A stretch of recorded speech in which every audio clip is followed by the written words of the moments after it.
Podczas przedświątecznych zakupów wpadło mi w oko takie pudełeczko kolorowe i pomyślałem sobie, a kupię, zobaczymy, co to tam w środku siedzi. Oczywiście jest to śrubokręt elektryczny marki Parkside, no i zakupiony w tej właśnie sieci sklepów handlowych, których byłem i rzuciło mi się to w oczy.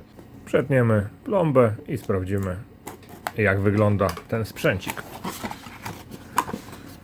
Po otwarciu, tak jak widzimy, pokazuje nam się dosyć obszerna instrukcja, co nie jest jakieś konieczne, ale jest, jakby ktoś chciał poczytać, jest taka możliwość. Mamy tutaj oczywiście bity, jak to bywa w większości takich urządzeń, końcówki do tego śrubokręta elektrycznego, takie bardzo podstawowe, no ale też nie jest to jakoś strasznie mało. Mamy przedłużkę, jest przewód do ładowania i dobrze, że jest to przewód typu C. Ładować możemy oczywiście za pomocą tego, bądź pewnie innego przewodu, co też sprawdzimy. No i ostatnia rzecz, czyli najważniejsza, jest to samo urządzenie, śrubokręt elektryczny. Zobaczymy. Chodzi dosyć głośno. Na prawidłowym biegu, już na pierwszy rzut oka. Nie wiem, czy usłyszycie, słuchajcie. Jest taki dziwniejszy troszkę dźwięk niż na wstecznym. Na tym normalnym dokręcaniu jest taki dźwięk, jakby to chciało troszkę zgrzytać, ale zobaczymy, jak to się w praktyce będzie miało. Parkside PAS 4D7, tak ma tutaj wygrawerowane, właściwie naklejone na tabliczce znamionowej. Napięcie zasilania akumulatorek 4V. Co my tutaj mamy ciekawego jeszcze? Litowo-jonowy, więc prawdopodobnie jest to ogniwo 18650. 200 obrotów na minutę, maksymalny moment 10 Nm. Zobaczymy, czy jest tu jakiś hamulec. Niestety chyba żadnego hamulca tutaj nie ma. Pierwsze wrażenie jest dosyć pozytywne, jest dosyć mały, poręczny, dobrze leży w dłoni. Mamy tutaj kontrolki oczywiście sygnalizujące prawdopodobnie, w którą stronę obroty właśnie się odbywają. Port USB do ładowania oczywiście tego urządzenia. Zwarte, solidne, ogumowane, tutaj to niebieskie to jest rodzaj gumy, zobaczcie, to się nawet tak ładnie tutaj drapie. Ogumowane urządzenie, no i z przodu mamy oczywiście podświetlenie LEDowe, które nie jest oczywiście najmocniejszym, ale w zupełności będzie wystarczać, jeżeli chodzi o podstawowe prace elektryczne. Sprawdzimy to urządzenie na przykład na szafie elektrycznej, którą mam tutaj do rozebrania. Spróbujemy to użyć, podkręcać parę śrub i zobaczymy, jak to się będzie sprawować. Najpierw jednak sprawdzimy magnetyzm tego urządzenia oczywiście i ładowanie, zanim przystąpimy do jakichś szerszych prac. Oczywiście naładuję to urządzenie przed rozpoczęciem rozkręcania tej rozdzielni elektrycznej. Najpierw sprawdźmy magnetyzm. Będziemy używać tego wkręta, żeby sprawdzić sobie, czy końcówki są magnetyczne. Tak, tylko żeby zobrazować, nie żeby nic konkretnego robić. Tutaj mamy, tak jak widzicie, magnesik prawdopodobnie, ale też to sprawdzimy na końcówce. Zobaczymy, jak to tutaj się przyciąga.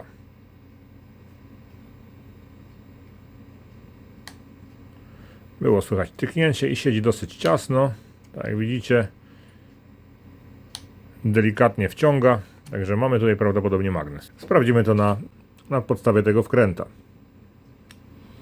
Wkręt został przyciągnięty oczywiście, zobaczcie.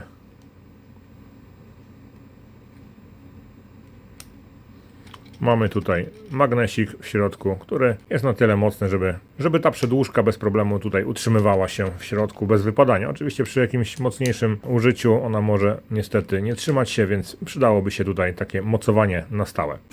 Jak ma na przykład jeden z moich śrubokrętów elektrycznych.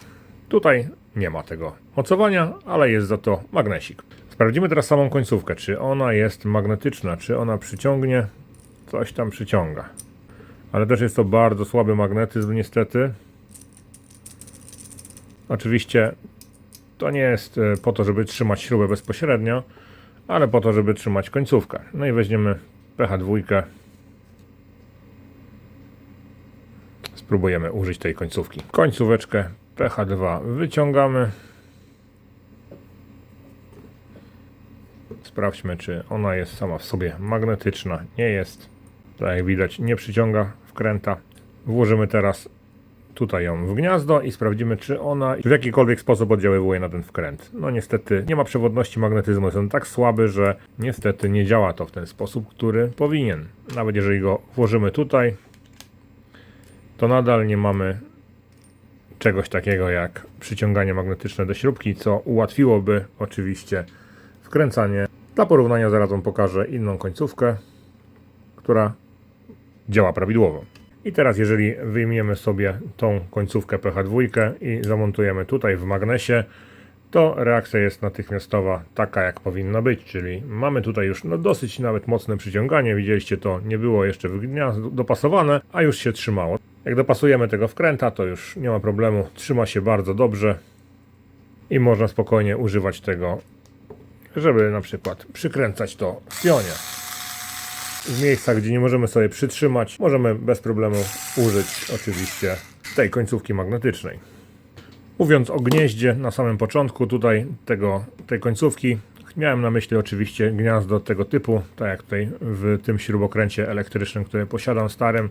Jest takie gniazdko do trzymania, które utrzyma tą końcówkę niezależnie od tego, czy szarpiecie, czy uderzacie, nie ma problemu, ona bardzo mocno się tutaj trzyma. I takie coś powinno być stosowane według mnie właśnie w śrubokrętach elektrycznych, takich przemysłowych, takich do prac elektrycznych. Teraz za pomocą tego urządzenia sprawdzimy sobie, jaki jest pobór mocy na oryginalnym przewodzie, który ma około metr długości. Ten przewód, który był dostarczony z urządzeniem, to jest tylko i wyłącznie zwykły przewód do ładowania. Zobaczymy, ile pobiera mocy podczas ładowania na oryginalnym przewodzie. Podłączę ten przewód z jednej strony i z drugiej do śrubokręta. Mamy, tutaj świeci nam się dioda zielona sygnalizująca stan ładowania. A tutaj mamy 5 W, także na oryginalnym przewodzie śrubokręt elektryczny ładuje się z mocą 5 W. Teraz spróbujemy innego przewodu. Tutaj mam taki krótki 30 cm przewód, spróbuję go teraz podłączyć i zobaczymy, jaki jest efekt.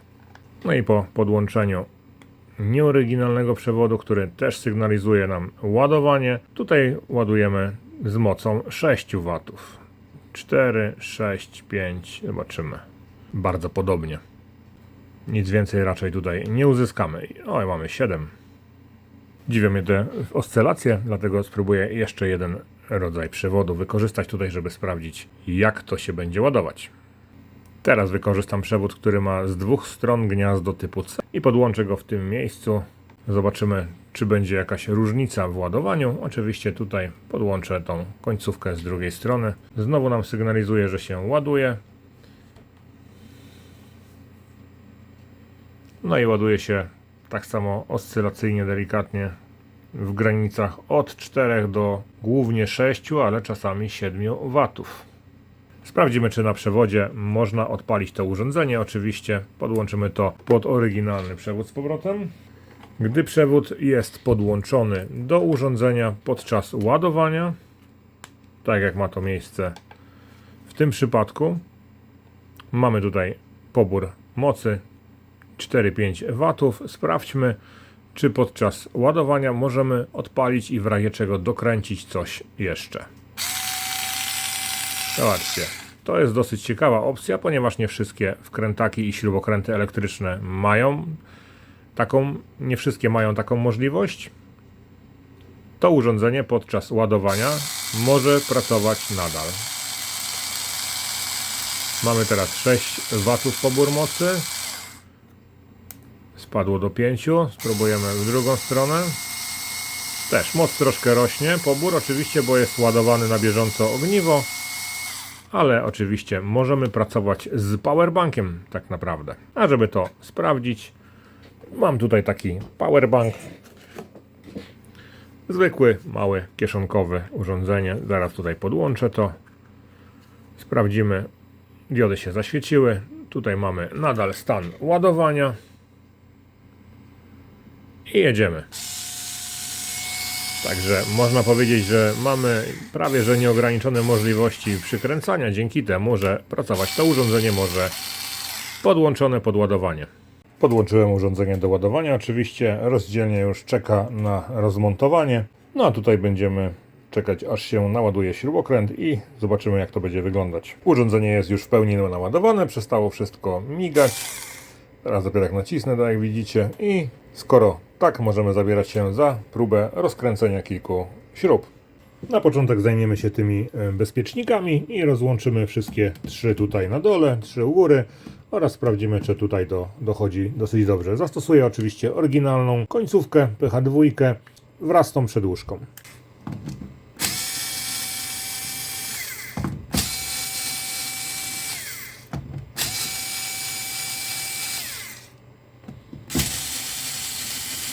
Widać delikatne szarpnięcie, ale oczywiście urządzenie żadnego problemu nie ma z tym odkręceniem.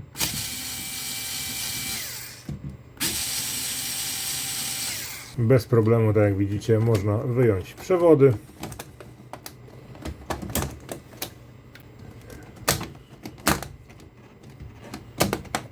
Teraz spróbujemy oczywiście te mniejsze tutaj.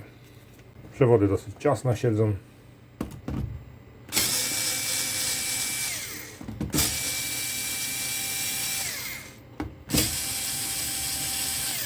Ostatnią śrubę spróbuję dokręcić. Zobaczymy jeszcze, jak ona mocno da się dokręcić.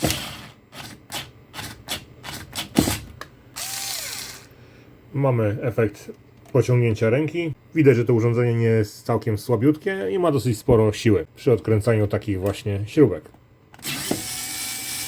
Ale nie zadziałał też żaden hamulec przeciążeniowy, więc prawdopodobnie możemy kręcić, aż zatrzyma się. A, jednak puszcza. Okazuje się, że po chwili oczywiście przytrzymania tego dłużej na śrubie, przy większym zmęczeniu, następuje odłączenie. Zobaczcie.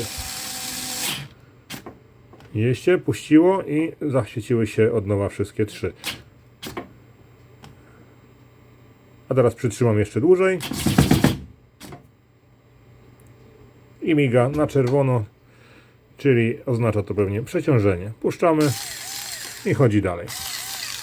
Zmienię teraz końcówkę na tą magnetyczną i spróbuję wykorzystać taki wkręt samowiercący, żeby sprawdzić, czy oczywiście śrubokręt podoła wkręcić tutaj w tą blachę z ocynku wkręta samowiercącego. Wiem, że nie jest to do tego i nie służy to do tego, żeby to wierciło, ale sprawdzimy wytrzymałość tego śrubokręta.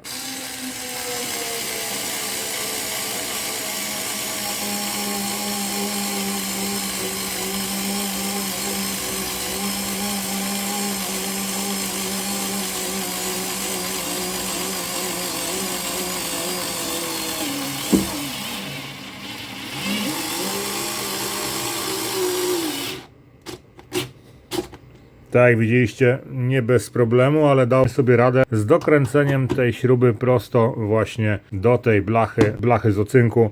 Dosyć gruba blacha z tyłu siedzi tutaj, także jak sobie ten śrubokręt z takimi rzeczami radzi, to nie powinien mieć większego problemu z śrubkami od bezpieczników czy od czegoś takiego. Spróbuję teraz też tą śrubę wykręcić, zobaczymy, jak to pójdzie w drugą stronę.